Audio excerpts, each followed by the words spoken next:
সকালবেলায় ঘুম থেকে উঠে আরো একটা ধাক্কা খেলাম যখন দেখলাম যে পুরো গাজা দখলের পরিকল্পনা ইসরায়েলি মন্ত্রিসভায় অনুমোদন হয়েছে। তার মানে এখন ইসরায়েল সরকার আহ, একেবারে তাদের সরকারি অনুমোদনে ইসরায়েল দখল করবে, যাতে কোনো রকম বিতর্ক না থাকে। আনুষ্ঠানিক একটা তারা দখলের পরিকল্পনা তারা পাশ করলো তাদের মন্ত্রিসভায়। সেখানে 5 দফা পরিকল্পনা নেতানিয়াহুর, অদ্ভুত পরিকল্পনা। একটা অন্য দেশ বলা যায় ফিলিস্তিনকে, তো যেখানে রাষ্ট্র হিসাবে স্বীকৃতি দিতে যাচ্ছে ফ্রান্স সহ, এবং এমনকি যুক্তরাজ্যও স্বীকৃতি দিয়ে যাচ্ছে যে স্বাধীন ফিলিস্তিন রাষ্ট্র। সেই রকম অবস্থায় ইউরোপের এতগুলো দেশ, বিশ্বের আরো বহু দেশের তাদেরকে একেবারে তোয়াক্কা না করে বা উপেক্ষা করে ইসরায়েল এই সিদ্ধান্ত নিচ্ছে যে তারা গাজা দখল করে নেবে। গাজা দখল করার কোনো নৈতিক অধিকার, কোনো সাংবিধানিক অধিকার কোনো রকম আছে?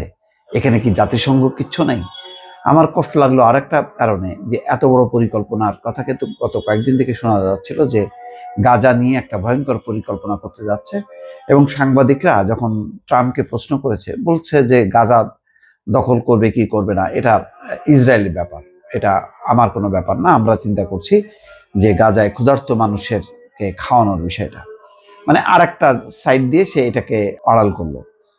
তো গত কয়েকদিন থেকে কিন্তু এটা সবারই জানা ছিল, এবং আরব নেতারাও জানেন, কিন্তু কোথায় আরব লীগ, কোথায় আরব বিশ্বের শক্তিশালী দেশগুলো, সব নীরব আছে। এমনকি তুরস্কের মতন দেশও কিন্তু চুপচাপ দেখছে। ইরান, তুরস্ক বলেন, আর মিডিল ইস্টের সৌদি আরব, কুয়েত, কাতার, সংযুক্ত আরব আমিরাত, সবাই নীরব হয়ে আছে, যা খুশি করুক, কোনো সমস্যা নেই।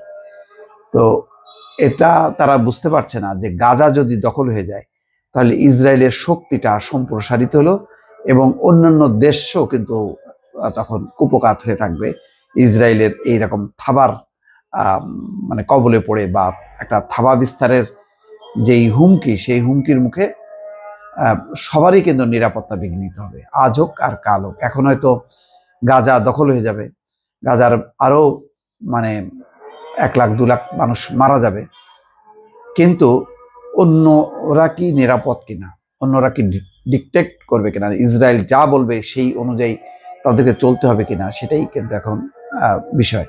এই বিষয়টা আমি জানি না কতখানি তারা অনুধাবন করছে, কেন তারা মুখে মানে ললিপপ দিয়ে বসে আছে আমি বুঝতে পারছি না। ইসরায়েলের প্রধানমন্ত্রীর কার্যালয় বলছে যে সেনাবাহিনী গাজা সিটি নিয়ন্ত্রণ নেবে, যেখানে লাখো ফিলিস্তিনি বসবাস করে। 5টা পরিকল্পনা। বেনিয়ামিন নেতানিয়াহুর এই পদক্ষেপ ইসরায়েলেও বিরোধিতার মুখে পড়েছে। হামাসের হাতে জিম্মিদের পরিবারগুলো বলছে এর ফলে জিম্মিদের জীবন ঝুঁকিতে পড়বে। আরো বেশি ফিলিস্তিনি নাগরিক, বেসামরিক নাগরিক নিহত হওয়ার আশঙ্কা রয়েছে। পরিকল্পনাটি অনুমোদিত হওয়ার আগে দেশটির সামরিক নেতৃত্ব ও বিরোধী দলও সতর্কতা উচ্চারণ করে বলেছিল গাজার পরিস্থিতি নিয়ে আন্তর্জাতিক ক্ষোভের মধ্যে এই পদক্ষেপ ইসরায়েলকে আরো বিচ্ছিন্ন হওয়ার ঝুঁকিতে ফেলবে।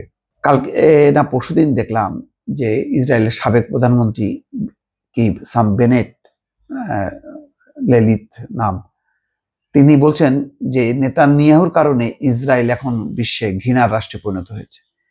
নেতানিয়াহুর কার্যালয় গাজা শহর দখলের অনুমোদিত পরিকল্পনা এবং যুদ্ধ শেষ করার 5টি নীতি সম্পর্কে বিস্তারিত একটি বিবৃতি প্রকাশ করেছে, যা মন্ত্রিসভার সংখ্যাগরিষ্ঠ ভোটে গৃহীত হয়েছে।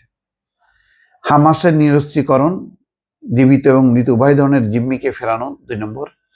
গাজা উপত্যকার নিরস্ত্রীকরণ, গাজা উপত্যকার উপর ইসরায়েলি নিরাপত্তা নিয়ন্ত্রণ, এবং হামাস বা ফিলিস্তিনি কর্তৃপক্ষ নয় এমন একটি বিকল্প বেসামরিক সরকার গঠন করা। এগুলি বলছে বেসামরিক সরকার গঠন করা, আসলে তারা মানে গাজার দখলটা নেবে ইসরায়েল, এটি হচ্ছে তাদের সিদ্ধান্ত। দেখা যাক কি হয়। ভালো থাকবেন, আল্লাহ হাফেজ।